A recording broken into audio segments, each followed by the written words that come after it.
से डरते हैं, इनको कुछ कहने से डरते हैं। देखिए, हमने बहुत प्रधानमंत्री देखे हैं, परिवार में भी प्रधानमंत्री रहे 2, सत्ता को देखा है, समझते हैं कि सत्ता में क्या होता है, क्या होता है। सारे चमचे आसपास आ जाते हैं कि नहीं?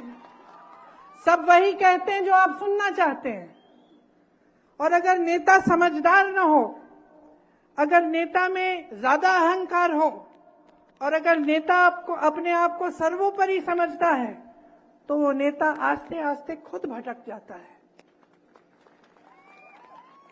तो आज के दिन जब हमारे देश के प्रधानमंत्री इतने अहंकारी हैं, आप मुझे बताइए, कोई उनको कुछ कह नहीं सकता। उनको कैसे मालूम होगा कि आपकी परिस्थितियां क्या हैं? आपके बीच तो आते नहीं हैं। आपको याद है, इंदिरा जी आती थी, राजीव जी आते थे, मैं खुद उनके पीछे पीछे जाती थी, बच्ची थी। गांव में डांट खाते थे, अपने ही संसदीय क्षेत्र में अमेठी की महिलाएं डांट देती थी कि अच्छा है भैया, हम प्यार तो करते हैं आपसे, लेकिन हमारी सड़क बना दो पहले। और वो नाराज नहीं होते थे, कभी नाराज नहीं होते थे, प्यार से बोलते थे कि बहन कर दूंगा, मैंने इसका ऑर्डर दे दिया है, कुछ समय तो दे दो मुझे, हो जाएगा। ये थी हमारी परंपरा, और ये हमारी पुरानी परंपरा है देश की।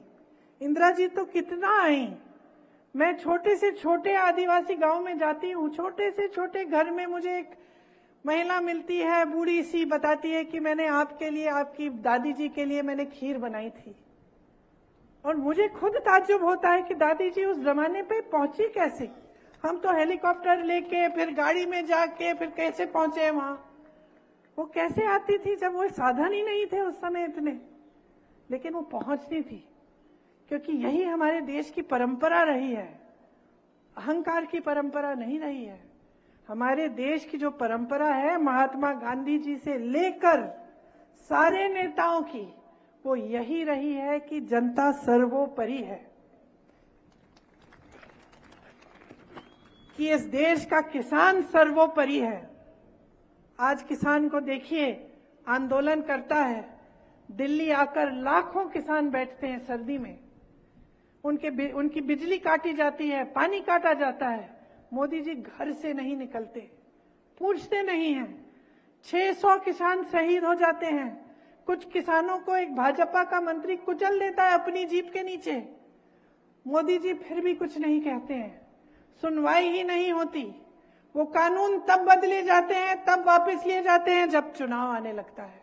बस चुनाव की परवाह है बहनों और भाइयों, सत्ता की परवाह है, आपकी परवाह नहीं है। आज किसान खेती के हर सामान पर जीएसटी दे रहा है। इतनी महंगाई हो गई है उसके लिए कि खेती से कमाई ही नहीं हो रही है। ऊपर से बड़े बड़े खरबपति मित्र जो हैं मोदी जी के, उनको सारी खेती की सारी वो दे रखी है, और बड़े बड़े उद्योग सारे दे रखे हैं देश के, और देश के बंदरगाह दे रखे हैं, देश के एयरपोर्ट दे रखे हैं, सब कुछ, सारी देश की संपत्ति उनको दे रखी है। देश का किसान कर्ज लेता है, 10,000 रुपए, 50,000 रुपए, 1 लाख रुपए के लिए आत्महत्या करता है। मैं गई हूं ऐसे किसानों के घरों में, यूपी में ललितपुर में किसान के घर गई थी, बेटी रो रही थी, आंसू रुक ही नहीं रहे थे। पिता ने 1 लाख रुपए के लिए आत्महत्या कर ली। खड़े हुए थे लाइन में खाद लेने के लिए कि खाद मिल जाएगी, कुछ कमाई हो जाएगी। 3 दिन खड़े रहे वितरण केंद्र के बाहर। सरकारी वितरण केंद्र भी नहीं था, प्राइवेट था, क्योंकि सरकारी वाला बंद हो चुका था। खड़े रहे, घर नहीं आई। बेटी कहती रही पानी पी लो, कुछ खा लो। नहीं, अगर मैं लाइन छोड़ूंगा मुझे खाद नहीं मिलेगी। घर आते हैं, कुछ नहीं मिला, घर आते हैं, आत्महत्या कर लेते हैं। दूसरे एक किसान लाइन में ही मर जाते हैं। 10,000 रुपए के लिए, 50,000 रुपए के लिए, 1 लाख रुपए के लिए। और मोदी जी के खरबपति मित्र, उनके लिए मोदी जी ने 16 लाख करोड़ रुपए माफ कर दिए। 16 लाख करोड़ रुपए का कर्ज उनका माफ, और किसानों के लिए 1 रुपया कर्ज माफ नहीं किया। कैसी सरकार चल रही है देश में? अपने आप से पूछो। कोई ये नहीं कहता कि उद्योगपतियों को आगे मत बढ़ाओ, बढ़ना चाहिए, रोजगार मिलेगा, चलो आगे बढ़े। लेकिन कभी पहले इस पूरे देश के इतिहास में ऐसा हुआ है कि 5-6 उद्योगपतियों को सारी देश की संपत्ति पकड़ा दी है? देश के बैंक, देश का पैसा, 16 लाख करोड़ रुपए उनको माफ, 15,000 करोड़ का गन्ने का बकाया होता था यूपी के किसानों का कोविड से पहले ही, 15,000 करोड़, इनको आपने 16 लाख करोड़ माफ कर दिए।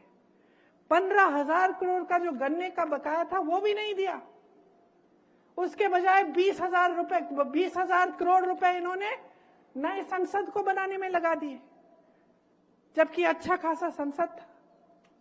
तो सोचिए सरकार सोच क्या रही है, इसकी नीयत क्या है, किसके लिए चल रही है?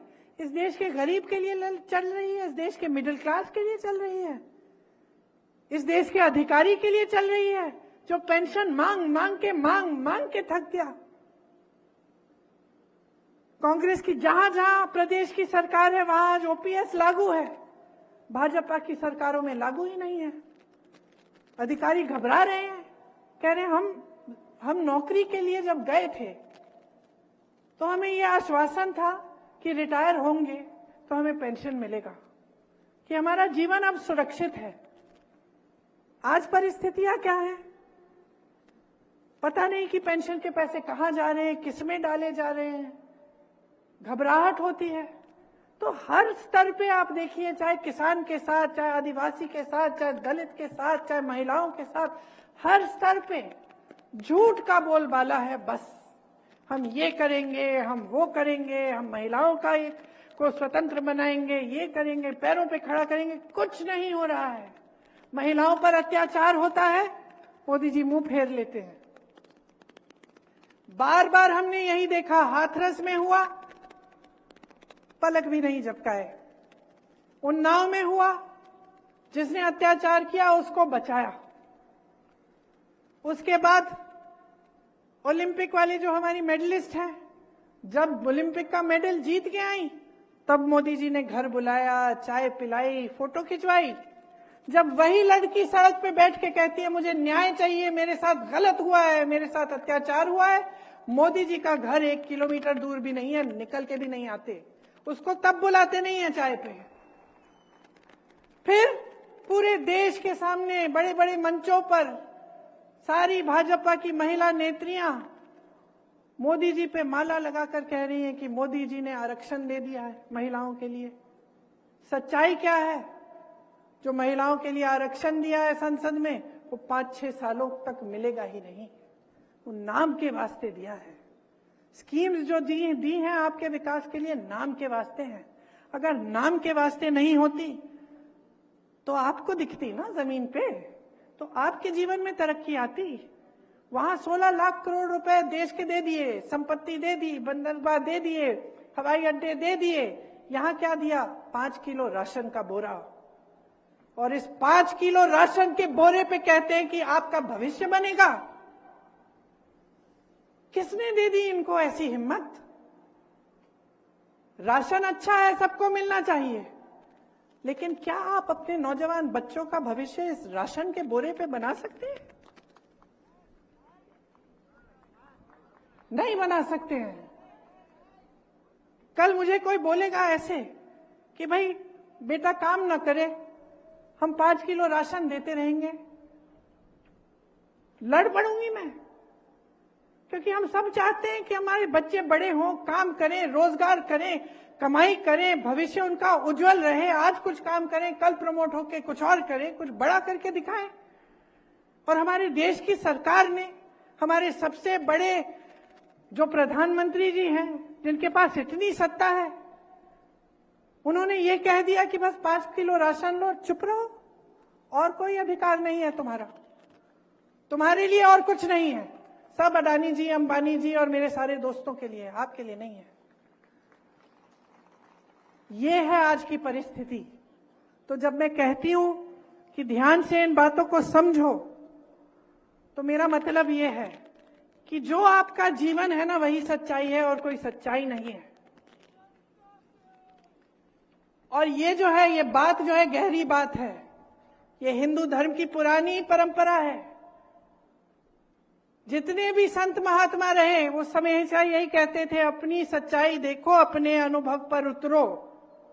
मैं कोई संत महात्मा नहीं हूं, लेकिन यहां खड़े होकर एक जिम्मेदारी तो महसूस करती हूं आपके प्रति। नमस्कार, मैं हूं मानक गुप्ता। अगर आपको हमारा ये वीडियो पसंद आया हो तो इसे लाइक और शेयर जरूर करें, और हां, हमें सब्सक्राइब और फॉलो करना ना भूलें, ताकि आप देश और दुनिया की कोई खबर मिस ना करें। तो जुड़े रहिए हमारे साथ और देखते रहिए न्यूज़ 24।